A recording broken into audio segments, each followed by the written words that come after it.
Student, आज हम समझेंगे इनफर्टिलिटी के बारे में। Many couples all over the world are unable to produce children. तो हमारे इस वर्ल्ड में काफ़ी ऐसे कपल्स हैं जो अपने खुद के बेबीज़ प्रोड्यूस नहीं कर सकते या अनेबल हैं अपने बेबीज़ को प्रोड्यूस करने में, चिल्ड्रंस को या फिर बेबीज़ को प्रोड्यूस करने में अनेबल हैं। Some of the reasons for infertility are, infertility के कुछ रीजन्स क्या हैं यहाँ पर। कंजेनाइटल डिजीजेज, अगर किसी को कंजेनाइटल डिजीज़ है तो पॉसिबिलिटीज़ हैं यहाँ पर कि वो इनफर्टाइल हो या इनफर्टिलिटी वाली प्रॉब्लम उसके अंदर आ जाए। कंजेनाइटल डिजीजेस क्या होती हैं, जो इनवॉल्व डिजीजेस होती हैं उन्हीं को क्या बोलते हैं, कंजेनाइटल डिजीजेस उनको कहा जाता है। नेक्स्ट है इसमें ड्रग्स। अगर कोई इंडिविजुअल अपनी बॉडी के अंदर बहुत ज़्यादा ड्रग्स को कंज्यूम करता है तो पॉसिबिलिटीज़ हैं, अगर वो मेल है तो उसके अंदर स्पर्म्स का फॉर्मेशन कम हो सकता है, और अगर वो फीमेल है तो उसके अंदर ओवा का फॉर्मेशन कम हो सकता है। और नेक्स्ट इसमें क्या रीज़न बताया जा रहा है इनफर्टिलिटी के लिए, इम्यूनोलॉजिकल एंड साइकोलॉजिकल फैक्टर्स, तो ये भी रिस्पॉन्सिबल होते हैं इनफर्टिलिटी के लिए। नेक्स्ट है specialized infertility clinics. Specialized fertility clinics can help diagnose and treat infertility. तो कुछ ऐसे स्पेशल टाइप के फर्टिलिटी क्लिनिक्स बनाए गए हैं जिनकी हेल्प से क्या किया जा सकता है, इन प्रॉब्लम्स को डायग्नोज किया जा सकता है और इनफर्टिलिटी को ट्रीट किया जा सकता है। नेक्स्ट है the couples can be assisted to have children through techniques called assisted reproductive technologies. तो ऐसे कपल्स जिनके पास अपने खुद के बेबीज़ नहीं है तो उनको हम टेक्निक के थ्रू उनको सजेस्ट कर सकते हैं, वो किसी टेक्नोलॉजी के थ्रू अपने खुद के बेबीज़ प्रोड्यूस कर सकते हैं, और उस टेक्नोलॉजी को क्या कहेंगे, असिस्टेड रिप्रोडक्टिव टेक्नोलॉजी इनको कहा जाता है। नेक्स्ट इसमें इसी के बारे में बताया जा रहा है, असिस्टेड रिप्रोडक्टिव टेक्नोलॉजीज क्या होती हैं, यहाँ पर इसको समझाया जा रहा है। इन विट्रो फर्टिलाइजेशन, तो इसमें सबसे पहला आएगा इन विट्रो फर्टिलाइजेशन, और इसको शॉर्ट में कहा जाता है IVF। इसमें क्या होता है, fertilization takes place outside the body. तो जो फर्टिलाइजेशन है वो बॉडी के आउटसाइड कराया जाता है।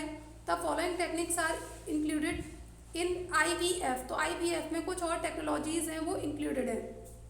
फर्टिलाइजेशन आप समझते ही हैं, जब मेल और फीमेल के जो गैमीट्स होते हैं दोनों आपस में आके मिल जाते हैं, उसी को क्या बोलेंगे, फर्टिलाइजेशन कहते हैं। तो और ये जो फर्टिलाइजेशन बॉडी के आउटसाइड कराया जाता है, इसके अंदर क्या आती है, कुछ फॉलोइंग टेक्निक्स आती हैं। फर्स्ट इसमें समझाया जा रहा है ZIFT। ZIFT क्या है, इसकी फुल फॉर्म है जायगोट इंट्राफैलोपियन ट्रांसफ़र। तो जायगोट इंट्राफैलोपियन ट्रांसफ़र इसकी पूरी फुल फॉर्म है। इसमें क्या होगा, in ZIFT the sperms from donor male and the ova from a donor female are fused in the laboratory. तो इसमें स्पर्म्स जो भी डोनर है उससे स्पर्म्स को कलेक्ट कर लिया जाएगा, और ऐसे ही फीमेल डोनर से ओवा को कलेक्ट कर लिया जाता है और उसको लेबोरेटरी में फ्यूज़ कराया जाता है। फिर आपको पता है फ्यूज़न के बाद फर्टिलाइजेशन हो जाता है। फर्टिलाइजेशन कंप्लीट होने के बाद फिर क्या बनेगा, उसमें जायगोट बनेगा। The zygote so formed is transferred into the fallopian tube at 8 blastomere stage.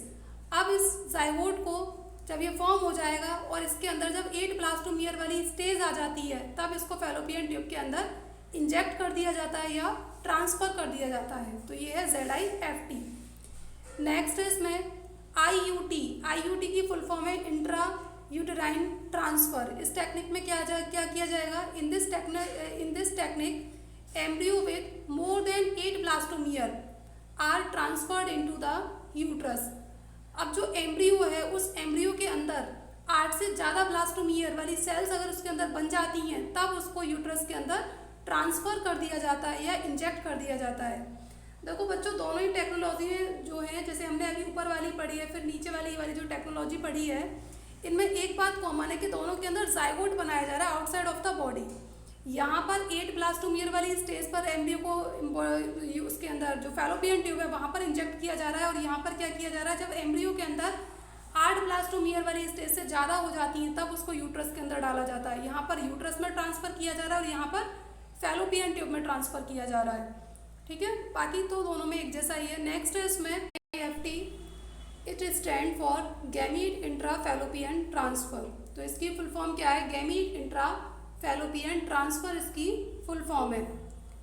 In GIFT females who can not produce ovum but can provide suitable conditions for the fertilization of ovum are provided with ovum from a donor. तो इसमें क्या किया जाएगा, इस technology में ऐसी females जो अपने ओवम प्रोड्यूस नहीं कर सकती हैं, बट अगर उनको किसी दूसरी फीमेल डोनर से ओवम लिया जाए और उनकी बॉडी के अंदर इंजेक्ट कर दिया जाए तो वो उसको फर्टिलाइजेशन के लिए सुइटेबल कंडीशंस प्रोवाइड कर सकती हैं। इसी टेक्निक को क्या कहते हैं, GIFT टेक्निक इसको कहते हैं। नेक्स्ट है इसमें ICSI, it stands for intracytoplasmic sperm injection.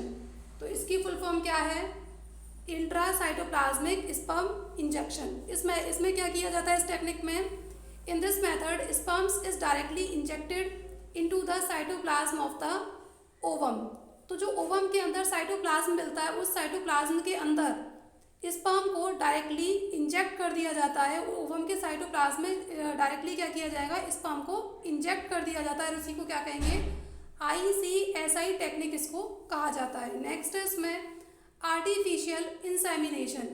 In this technique the semen collected from the husband और a donor is injected into the vagina और यूट्रस।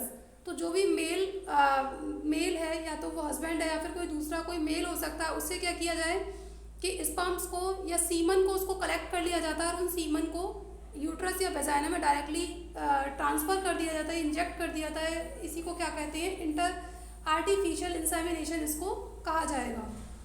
आज के इस वीडियो लेक्चर को हम यहीं पर स्टॉप करेंगे। आई होप कि आपको समझ में आ गया होगा। Thank you.